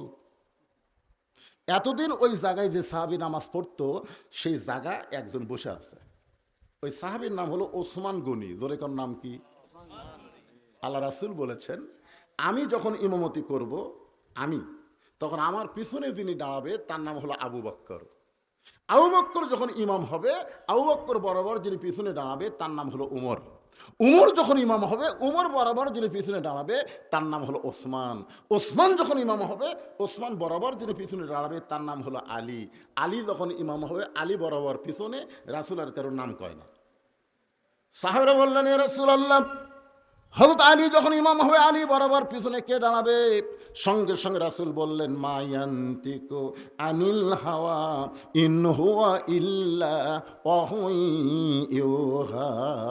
আমি রাসূল ততক্ষণ পর্যন্ত বলতে পারি না যতক্ষণ আল্লাহ না বলায়। ওই আলী পর্যন্ত হলো খোলাফায়ে রাশেদিন। তাহলে উমর ফারুক বরাবর যিনি পিছনে দাঁড়াবে তার নাম কি? এই ওয়াজ শুনে কি বুঝলেন? নাম কোন? ওসমান গনি। কিন্তু আসে দেখে জায়গা দখল। আল হায়াউল উসমান, রাসূল বলেছেন আমার সাহাবীর মধ্যে সবচাইতে শরম বেশি, নরম বেশি নাম হলো ওসমান। জোরে কোন সুবহানাল্লাহ। এখন শরমে একটা লোক বসে আছে, তাকে কোয়ার সাহস পাচ্ছে না, কে আমার জায়গাত বসলি কেন?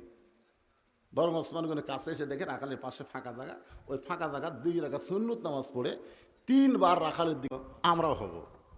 এইরকম যদি কেউ হবার চান তাহলে আপনার নাম লিখে দিতে পারেন।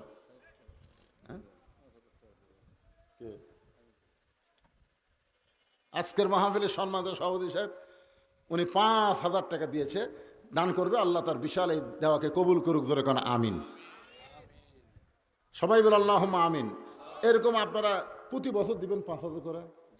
আচ্ছা, একটা সদস্য ওনাকেও লিখে দেবেন।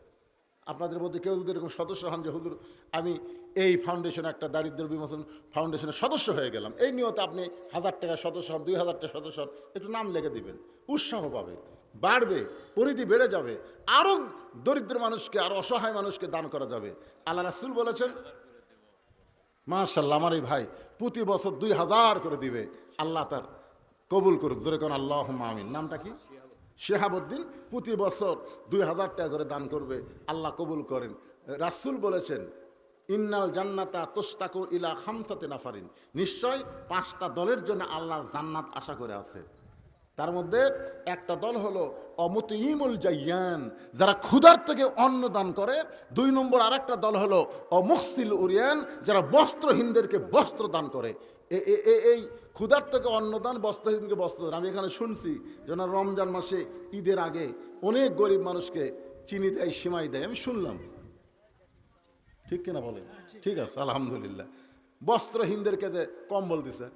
তাহলে দেখেন নবী কত বছর আগে হাদিসটা বলে গেছে, আর এখন সে হাদিসটা আপনাদের এখানে আমল হচ্ছে। আল্লাহ এই ফাউন্ডেশনের মাধ্যমে আল্লাহ রাসূল বলেছেন, ইন্নাল জান্নাতা তুশতাকু ইলা খামসাতি নাফারিন, নিশ্চয় 5টা দলের জন্য জান্নাত আশা করে আছে। তারা জান্নাতের আশা করে না, বরং জান্নাতে তাদেরকে পাওয়ার জন্য আশা করে আছে। সুবহানাল্লাহ বলেন। তার মধ্যে 1 নম্বর হলো তালিয়াল কোরআন, যারা কোরআনের আন্দোলন করে, কোরআন তেলাওয়াত করে, কোরআন মোতাবেক জীবন চালাবার চায়, এরা হলো 1 নম্বর। জোরে কোন কয় নম্বর? 2 নম্বর হলো হাফিজুল লিসান, যারা নিজের জবানকে সংযত রাখে, অতিরিক্ত কথা বলে না, যেটা বলা দরকার সেটা বলে, অযথা কথা বলে না, অযথা পেঁচাল পারে না, অযথা কাউকে হুমকি ধামকি দেয় না, কারণ নিজেই প্রতি ধাপে ধাপে মৃত্যুর দিকে যাচ্ছে, কাউকে মারার হুকুমকি দিতে পারে না। জোরে কোন কথা ঠিক কিনা? আমাকে চিনিস? আমাকে চিনিস? আমি কার দল করে তুই জানিস? আগামীকাল সকাল 10টায় তো সাইজ কর্ম রে, আগামীকাল সকাল 10টায় তো সাইজ কর্ম। এই কথা বলে এমন হুমকি মারছে ভাই, ওই লোকটা তো অসহায়, আর হুমকি শুনে ওই বাড়ির যা কান দিচ্ছে। তোর বউ বলে কান্দো কেন? বলে আগামীকাল সকাল 10টা আমার হাত পাও ভাঙবি। তা আগামীকাল সকালবেলা হাত পাও ভাঙবি 10টায়, আর আপনি এখনই সন্ধ্যার সময় কানতেছেন। এ দেশত কি বিচার নেই? সকাল 10টা হাত পা ভাঙবে, আপনি মেম্বারকে বিচার দেন, চেয়ারম্যানকে বিচার দেন। স্বামী মুচকি মুচকি হাসে। বউ বলে বিচার দেওয়ার কথা শুনে আপনি হাসেন কেন? বলে তুই বজুশীদের ওয়াজ শুনিস নি? বই কয় বজুশীদ কি ওয়াজ করছে? আরে পাগলা, 10 বছর আম বাগানে চাষ করছে, এখন জ্যৈষ্ঠ মাসে দেখবার গেছে আম ধরছে কিনা, আম পাকছে কিনা দেখবার যায়, দেখে গাছের ডালে বসে এক বাচ্চা পাকা আম পাড়তেছে আর ব্যাগের মধ্যে তুলতেছে। বাগানের মালিক কয়, কে রে, আমার পরিবারের কেউ আম খায় নাই, আর তুই আমার কাছে চড়ে আম পাড়তেছিস, তোর বাপকে গিয়ে বিচার দেবো রে, তোর বাপকে গিয়ে বিচার দেবো। ছেলে খালি মুচকি মুচকি হাসে। বাগানের মালিক বলে, হাসিস কেন? বলে আমার বাপকে কোথায় খুঁজবে যাবেন, আমার বাবা আর এক গাছে চড়ছে, ওই দেখেন। তখন নিচে বসে কান্দের, বলে আল্লাহ বিচার দেবো কার কাছে রে? বেটাও সোর, বাপও সোর। আপনার বলেন তো 15.5 বছর বিচার দেওয়ার কোনো জায়গা ছিল? কথা কন না কেন? শালা নেতাও সোর, চামচাও সোর। জোরে কর কথা ঠিক কিনা? এখনো বর্তমানে একটা দলের চামচা থেকে নেতা পর্যন্ত সব সোর। কথা কন না কেন? কথা কন না কেন? এদের সামনে এক জায়গায় 10টা 15টা 8টা 9টা পর্যন্ত নমিনেশন চাচ্ছে। এই নমিনেশন যখন দিবি না, তারপরে বুঝবেন ঠেলা কারে কয়। আল্লাহর বান্দার একটু মনোযোগ দিয়ে শোনেন। ওমর ফারুকের ফজরের নামাজ শেষ হয়ে গেছে। আল্লাহর কোরআনের বিচার আমি আপনাদেরকে দেখাবো, কারণ ওমর ফারুক নিজের বিচার নিজের আইনে বিচার করবে না।